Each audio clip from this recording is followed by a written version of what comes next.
Thank you, Khaled, very much. So I could see red herrings floating when you finished. It's been big change and development since we started thinking about anonymization as the burden or problem. So could we have poll 3 now, please? Thank you very much. So that was one of the things we were wondering, how many people are interested really in meta-analysis. So that shows that we have a constituency that does. So let's go on. So I'll just, after we heard how it goes with the privacy, we now know how we can share data, because if we anonymize everything, we can't really do any reanalysis. So environmental scan of initiatives was another group of studies that we are doing. And they came on the way because simply at the beginning we thought we would do environmental scan of repositories only.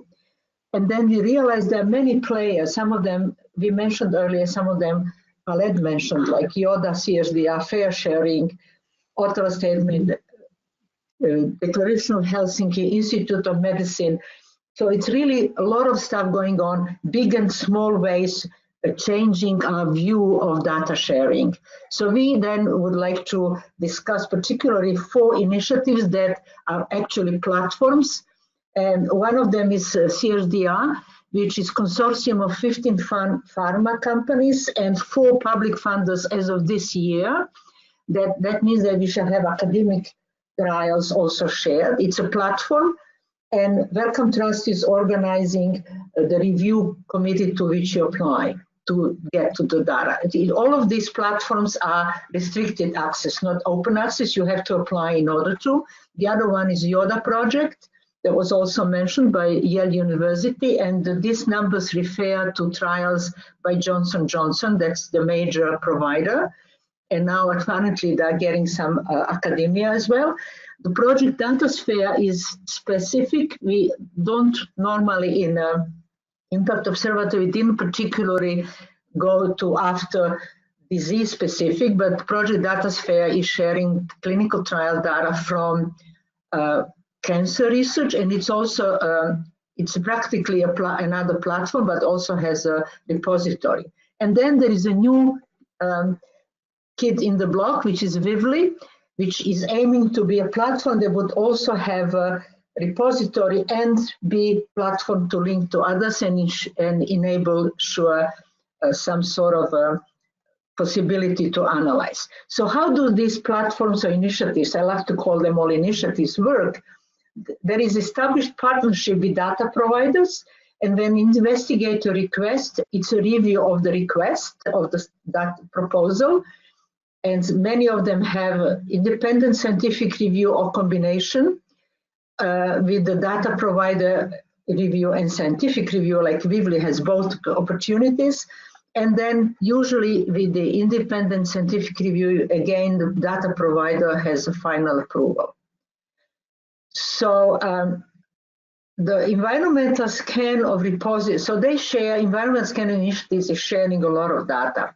So repositories environmental scan was our flagship. In fact, it started in 2012 when there was a notion expressed by a big public funder that people don't know how to prepare data and they have nowhere to put data, when some of us were proposing to have data funded by that public funder made publicly available. So we wanted to see whether there are any research repositories that people can put their raw data, and got a grant by COPE, Ian Kriznanskiewicz and I. And so environmental scan of repositories objective was to identify and explore essential features and practices of repositories that accept clinical trial data, including IPD, and facilitate their public disclosure. And the aim was to use it or to have knowledge translation in terms of informing, raise awareness, help plan the future, and encourage collaboration between repositories and other players. All of that to achieve public disclosure of trial data and consequent change of paradigm. As I mentioned, it was funded initially by COPE, and when I started IMPACT Observatory, I included it into it, so it was funded by NewFed Pro. Now it's hosted by Medens, And we contributed to the study, another European study by Cochrane on Corbell study on access to data.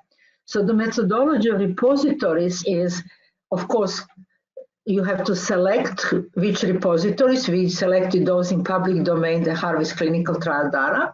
We do go to enabling sharing. We did search of internet, registries of repositories. Now it's R3 data, main registry we go, literature and other sources, defined features, and developed headings in Excel, and extracted data from those resources, analyzed the coding and developing trends and sharing data. In presentations, conferences, internet, I already mentioned we are sharing through Pigshare and other websites, and publications in peer-reviewed journals. So research data repositories actually are internet-based or clouds that store and maintain data, provide access, archive data, and enable share their reuse. And that's why we believe they are necessary to achieve the full transparency of research, because it enables also findability in a way. So there are challenges, like in everything. We went through the big learning process to learn to select and exclude those that are not really repositories, or they are in between. It's not clear cut. Platforms, initiatives, projects, and portals. And then we discovered that's a very dynamic area, and its evolution is huge in terms of number and feature. So we then selected 58 headings in 6 sections that we would follow. These are general, type of repository, data related headings, organizational framework, which included funding and ownership, ethics and architecture. So I cannot go through all the 58. Actually, there are 59 now, because we are following whether they have a code of seal of quality. So in general, this is basically what we collect from name to geographic coverage. Data format would include all these formats we discovered. Some of them would say, just send me as is, we'll take it as is. Citability of data was extremely important to be able to refine it, and many of them have now persistent identifiers. Data standards would where we discovered, especially in ours, that there are no universal standards, and there are various ways how it's handled by different repositories. It is very important to know who can upload data, because that tells you also the type of data sometimes. Is it anyone, or is it only from institution or collaborators, let's say, or some consortia, only if published? Secondary use access is important for people doing, of course, meta-analysis. Is it open, or which levels of restrictions are there, which conditions are there? As you can see, we listed them all here. Probably there are more than that, it's not all. And we thought partnership is important because they learn from each other, they connect, they improve that way, and more is happening. And Khaled mentioned some of those partnerships actually in some way earlier. A type of research data is also it's a whole variety, from publications to IPDs and metadata, which we are following. We don't mind others, but we want to have those. And then we wanted to know about control of quality, for example. And most of research data repositories have some extensively curation at the entrance. Some of them don't. And once in a repository, it's a big heterogeneity among repositories of how that's dealt with. Architecture is also important, and it tells you about query system and online analysis. So repositories, we said we grew. When we started, there were 600 in 2013. Now there are 2,300, out of which about 30 are hosting clinical trials. So general repositories that have any research but include clinical trials are 14, 12, or maybe even more are disease specific, and 3 are domain. Domain repositories that's devoted to one type. Geographically looking, they can be global, regional, international. Then it's Research Data Alliance, which you pointed last time also. It's very important. And certificates are included.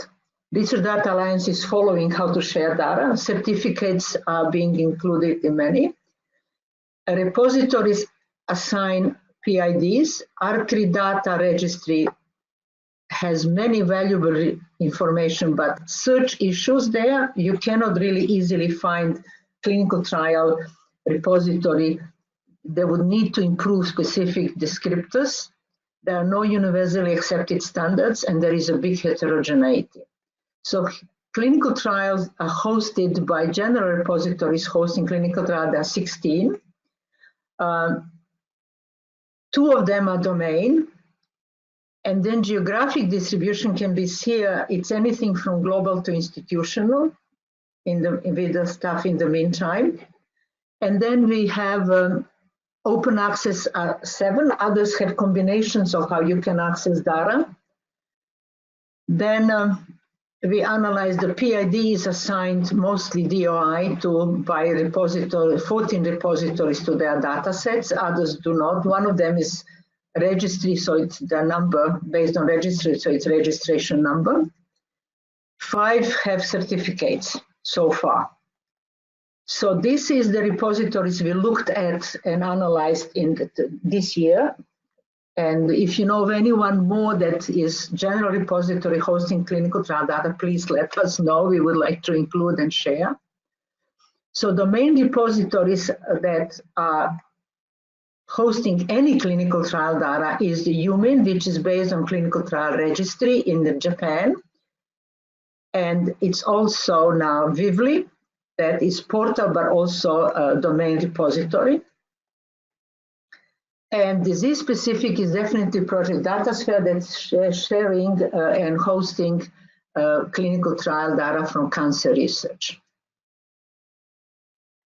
So altogether, we believe that this environmental scan will inform development of methodologies, raise awareness, and encourage collaboration among repositories and between repositories and others, all of that to achieve public disclosure of trial data.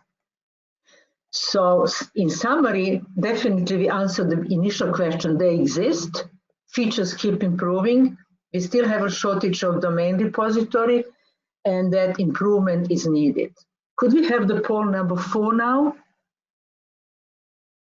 Thank you very much. So let's continue. Thank you. Thank you very much for answering this poll. We'll have to do very quickly conclusions because we might run out of time. I don't know whether we can go beyond 1 hour, but we have obviously so much to say. So I won't read all of this. You can read at your leisure later on that what access to data will contribute. So what we need to do, I believe that different players have different roles. All of us have something role, and they have to collaborate and develop international standards, because someone will use data I collect. So we are not there in terms of opening trial data or reusing them, but we know it's important. There are barriers we deal with, but it's doable. We have a vision, and the change of culture is visible. So IMPACT Observatory is hoping to continue to assess and inform and expand to continue to in other areas, especially in, oops, I touched wrongly my mouse. And so change of the culture is happening. And then we would like to go on and with the help of our network, develop it. So this is just, I added some of the posters. We can't go through this game now because we don't have time, but the game is showing, I'm sorry, it seems we have 2 more minutes. So you start with the beginning, and then you go through the study, you registered your trial, now you have results reported, and when you go to the results reporting, you have another type of guidelines like CONCERT, and it's supported by many international organizations. And if you reported only selected studies, which is biased, you're sent back to reconsider. And then at the end, you're hopefully reporting the results, and you're helped again by journal editors, and many regulators are now moving there. And if you share upon request only, this chasm was bigger when we made this poster, but it's now getting smaller, and we shall have possibilities to reach the research to be integrity even with restricted stuff.